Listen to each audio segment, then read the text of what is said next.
Shabani wethu uyayizwa lonto le kodwa ke sifana ukuthi singane zandawonya ngithi sisendlini yangasenhla njengoba nje kufana ukuthi sisendlini yangasenhla sikhuluma ilizwi umdeyola ingakho ke sisebenza abantu abadala ke kukhulume naye uDuyaza siyakubingelela emsakazweni uKhozi FM. Njani sikhona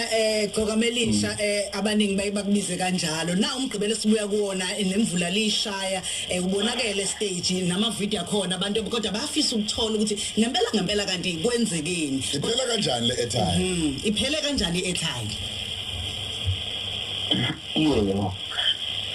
umuntu aqale adingelele ubalaleli boKhozi FM aphinde abonge ithuba unina njengaba shabazi ukuthi mhlambe ngisikhathi sokuthi ngithathe njengomuntu nami ebantwini noma ngelutho ngikithoje ukuthi ngiphefumule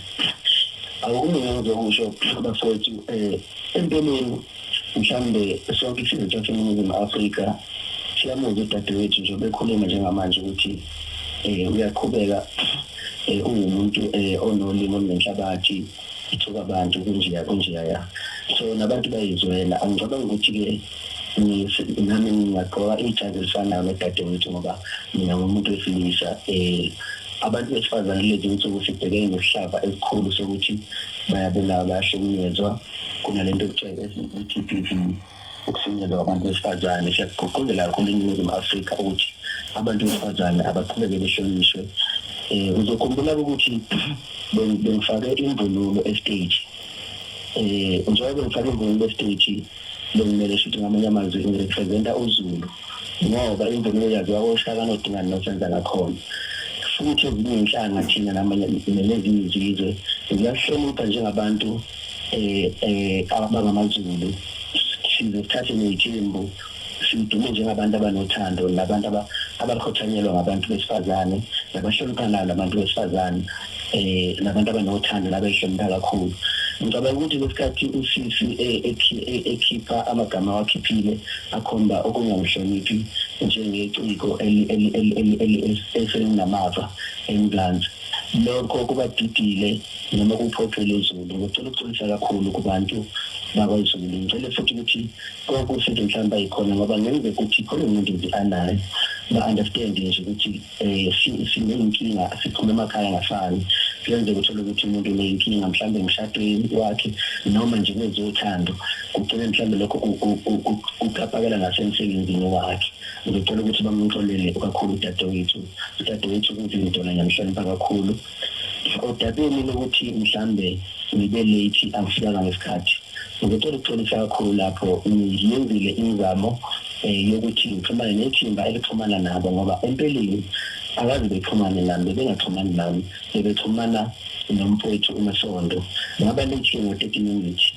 lokho kwenza ukuthi mangifika ngo-7:30 kade bekufanele ngidlale ngo-7:00 ngiyala ukuthi bengisuke eGoli indiza idileya lezulu linetha bafowethu manje ke masambe emgaqweni kunama-activities awenza ube late noma ngabe yiphi event abantu bakujwayele lokho nanokuthi into ejwayelekile lento kuba late ngoba ngokutshela nje ukuthi nje bafikalele akekho nje umuntu akaba late esikoleni mhlazana lo late waxoshwa ukuthi somkhulu umekusikhokha awuqedanga ngenxa nje ukuthi wakaba late ngosuku olulodwa ngoba akuyonto ejwayelekile ukuthi ube late bekuyiphutha eliqalayo khona futhi kuyiphutha elijwayelekile likelenzeke kodwa bekuqala ukuthi libe nesigameko lapha eThekwini nanokuthi bese kuhlukumezeka kakhulu singabantu abangamabhinga ukuthi njalo uma kukhuluma nje ngephiko imicimbi futhi kamaskandi kuhlale njalo kuzoba nento engcolisa igama likaMthandeni Mthandeni aziwe njengomuntu kuthiwe uhlaza uthiwa uMthandeni ufika unomhlova unayo yonke lento echaza nje udadewethu njengamanje kodwa ngicabanga ukuthi kunabantu abebeshutha lapha abebeshutha yonke into kusukela ngisuke emotweni kuze ngiyofika estage ngamenyezwa estage ngabizwa igama lami kwadlalwa ngisho ingoma konke kuyavela kunobufakazi kugcwele ku-TikTok ukuthi yonke into mina yenziwe ngendlela ukuthi iyangivuna ukuthi bengangena estage i-platform ngitshela amasebenzi futhi ukuthi ayi engathi abemukelekile ngase ngixolisa futhi kubantu ngathi ayisiphelile-ke i-time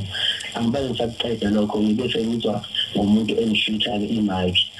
bengithi indoda empeleni uma ngithi ngiyaqalaza ngathola ukuthi hayi yikhekhe kanti awungase ngimoyizela ngoba ikhekhe asililisi thina singamadoda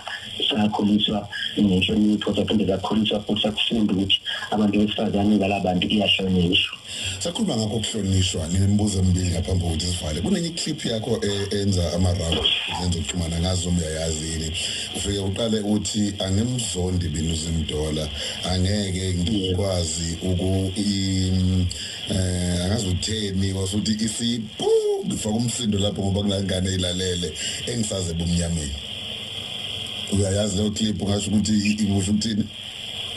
Yebo kukwenzeka khulundi ngoba ngibe umuntu obhizi somlayizolo kwaphambana nabantu abajinkathini laba bama-TV abebe khona futhi lapha ya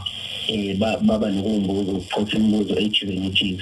umuntu oyiciko-ke kwesinye isikhathi izinto ngeke ngibe ngobuciko ngokuhlonipha ulimi lwami kungenzeka thola ukuthi mhlawumbe lokho kushoyo kungokunye ukucikoza nje mhlawumbe bengicikoza ngakho ukukhalishela abantu ukuthi ngempela udadewethu abangamthathi personally abazame nje ukuthi bagwinyekishisa lokho udadewethu ayikhona iqhubeke impilo yephambili. Wena ukwazi ngisho ebunyameni lokho bokusho impela bofuthi into yaselayini iqeda utshani asiyeke yona into esinza asiyeke le mfethu ufuna ukuphila kodwa duyaza ububona yonke into ibikahle mhlamba ukuthi khona okuncanyana obuye wakuthinta okungamanzi amponjwana cha akukho nje mina nginothisa nanokuthi-ke kwezinsuku lezi bafowethu bayazi abantu abaningi ukuthi uMthandeni nje umuntu oshintshile kakhulu indlela engikhuluma ngayo indlela engenza ngayo izinto indlela nje engithatha ngayo futhi nezinto ngoba nalapha mawuzokhumbula ngihloniphe ngendlela eyisimanga ngithena ngifike emotweni yami ngafica amaphoyisa amaningi anguye emoto yami lokho kunginikeza ukuthi mhlawumbe khona i-trap ebikhona uyabo kodwa manje ifike kabi futhi iyafika sengamukela uJesu ngoba ngiqeda ukumukela uJesu njengenkosi kaMsindisi ngalezi zinsuku. Hayi inkosi kusiza Mthandeni akuphikiza mfowethu nidlule kulokho Mthandeni nikhuluma nosisi udadewethu uZimdola angazi nje ngikhulume naye ngigcine nje ngizothi lakhe mhlawumbe-ke sesingaphinde siphumane ngesinye isikhathi kodwa usimisele ukuthi cishe ukukhumelana umnotho nithelelana amanzi empeleni nje akekho lamanzi angathelwa ngoba udadewethu ngoba nje enganayo iyodwa indlela emiqedi enganayo aziningi ngicabanga ukuthi uzozama leyo mzamo yokuthi umbone ukuthi uqedeka kanjani udadewethu ngokubukana kwakho ubone ngathi une-enga ubone ngathi une-enga yebo noma unengcindezi nje ithile nje anayo mhlawumbe kubantu asebenza naye noma ithimba elithile nanokuthi nje bafowethu akesibuze ngoba nabantu badala phela bazoningane yinto leyenza ukuthi njalo uMthandeni emcimbini kaMaskandi kuphela futhi eThekwini Capital Fountain ePeople's Park eMabhida lento nje kanti nje eThekwini makunomcimbi eMalisburg kunomcimbi eshoko nomcimbi eGoli kade kunama-manifesto lapha bengingena lapha nakujabule wonke umuntu enkundleni uyakhumbula kaze ngathawulana nomengameli laphaya kumnandi nje bafuthi ngishayela iParis nokuthi kunabantu abasha mina abangithandile emveni kokuzwa iParis bengifisa labo bantu labo ukuthi bengithole sekumthandeni ovele wabusha njengoba sengamukela uJesu nje laba bantu labo bengaduki ngingafeli ukuthi phambilini ngingaba umkhephesheli noma selingenazaletha Mfethu siyabonga kakhulu Mthandeni manje ukuthi usiphe isikhathi mfethu nanokuthi ukhulume nathi kanje siyafisa ukuthi sengathi ngihamba agcine kulungile lelo daba. Ngiyathokoza kakhulu bhuti wami ngiyabonga ithuba umihle ngoba njengesicabha. Melekhoze FM isizula Sitoliba izole wona ngobabili amasayidi wena kuphela ukwazi ukuthatha i-decision isivumele sijabule